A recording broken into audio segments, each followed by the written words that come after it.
Welcome back, everyone. You know what time it is. It's time for our 60-day update of our trim test. If you haven't subscribed already, please consider doing so, and of course smash that like button. It helps out the algorithm so more people can see this video. Also know that every single dollar that is donated through Patreon to my channel goes right back into buying products to test for the channel. And finally, any of the products you buy through the links in the description are through my Amazon associates, and that further helps out the channel where I can buy and test more products so we can find out what is the best.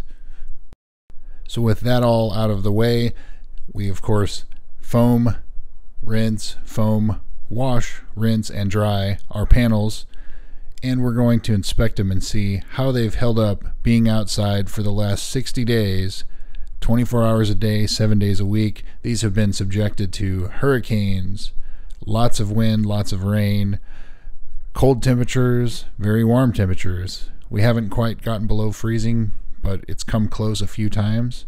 Other than that, it's been beautiful East Texas sun. So here's the gray panel. There are 2 coats of every product on here.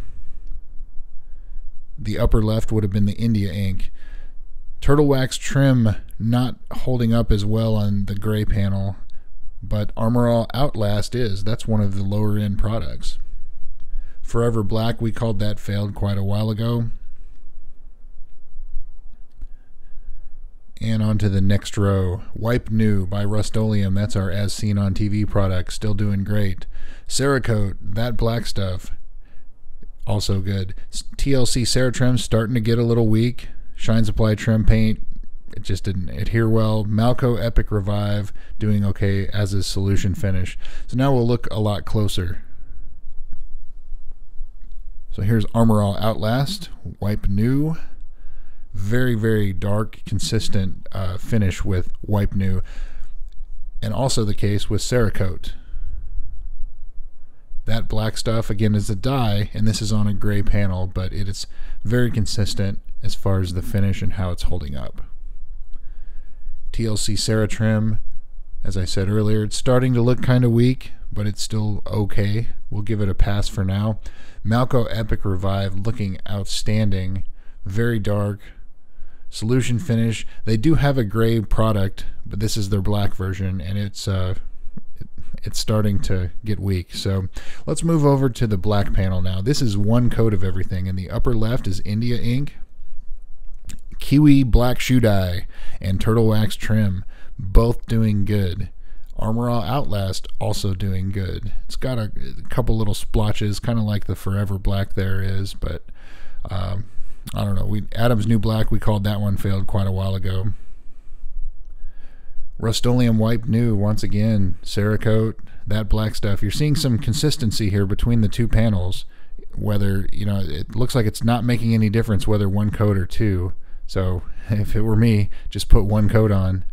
Shine Supply, Malco, Solution Finish, NanoCoatex, that's the 1 ceramic in the test. So there is our India ink. Up close and personal here with the Kiwi Shoe Dye. Turtle Wax Trim, that's fantastic for one of the cheapest store-bought products, and it's holding up well. So there's Wipe New by Rust-Oleum, Cerakote, that product is also looking very good. That black stuff, again, it's a dye, so if you have a gray trim, you probably have to make a decision on if you want your gray trim to be black. Shine Supply Trim Paint, it's another one of the dyes. Malco Epic Revive. If I had to choose, well, no, I'm not even going to get into that yet, because when we get to the end is when I'm going to choose the, we'll call it the top 3. So there we have it, guys. Thanks again for watching. Please stay tuned for the next update. Have several uploads coming in the next few days. Thanks again. And here is the spreadsheet. Forgot about this at the end. This is the spreadsheet. Anything in red is an update from the previous update, which we did at 6 weeks. So few changes, nothing major. The stuff on the higher end, except for Shine Supply Trim Paint on the gray panel, really no other changes. So there we have it. Thanks again.